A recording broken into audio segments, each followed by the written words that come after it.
네, 그럼 실종자 7명이 있을 것으로 추정되는 포항 아파트 수색 현장으로 바로 가보겠습니다. 배양진 기자가 나가 있습니다.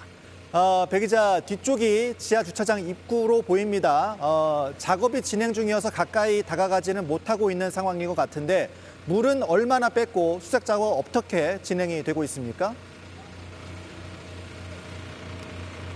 네, 물을 빼는 작업이 아직 한창 진행 중입니다. 안타깝게도 본격적인 수색 작업은 이루어지지 못하고 있습니다.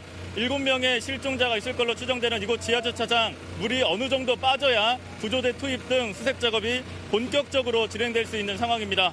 지금은 소방, 동력, 펌프 등을 이용해 물을 좀 빠르게 빼내는 작업을 하고 있습니다. 하지만 거의 10시간째 작업 중인데 약 40% 정도만 물이 빠진 것으로 알려지고 있습니다. 앞으로 더 많은 시간이 걸릴 걸로 보입니다. 저희가 현장에서 만난 실종자 가족들은 배수 작업 도중에 지하주차장에 있던 차량이 떠밀려 오자 실종자의 차량인지 확인하러 달려가 보는 모습도 보였습니다.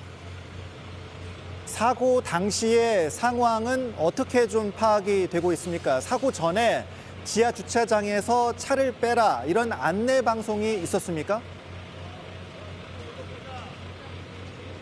네, 이 아파트 건너편에요. 지하 주차장이 한 군데 더 있습니다.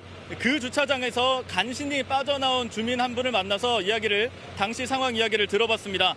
차를 빼라는 방송을 듣고 내려갔는데 5분도 안 돼서 물이 차오르기 시작했다고 했습니다. 들어보시죠. 지하주차장에 차 지금 문 들어오니까 다 대피시키라고. 차에 딱 탈 때는 물이 없었어요. 한 5분, 10분도 안 돼가지고 발목까지 차더라고요. 이 주민분에 따르면요, 자신이 차를 버리고 탈출할 때 지하 주차장에 사람 여러 명이 남아 있었다고 합니다. 이 아파트에는 혼자 사는 주민도 많다고 합니다. 그러니까 가족의 실종 신고가 없는 피해자도 있을 수가 있는 겁니다. 이분들의 안전도 확인해 볼 필요가 있겠고요. 배수 작업과 수색 작업이 진행되면서 피해자가 이보다 더 늘어날 가능성도 있습니다. 또 사고 당시 순간 관련해서 또 저희가 확보한 영상 보시면요, 이 아파트 주차장이 완전히 물바다로 변하고 차들도 침수된 모습을 볼 수가 있습니다. 지하 주차장 입구도 가득 물이 들어찬 상태입니다. 이 영상이 촬영된 게 오늘 오전 7시 40분입니다. 그리고 처음으로 실종 신고가 접수된 것도 역시 오전 7시 40분쯤입니다. 실종 신고 당시엔 이미 침수가 완전히 진행된 상태였던 겁니다. 이 주변 하천인 냉천이 갑자기 범람하면서 아파트로 급격히 물이 몰렸다고 일부 주민들은 주장하고 있습니다. 왜 이렇게 빨리 물이 찼는지로 정확한 원인 규명을 해야 할 필요가 있습니다.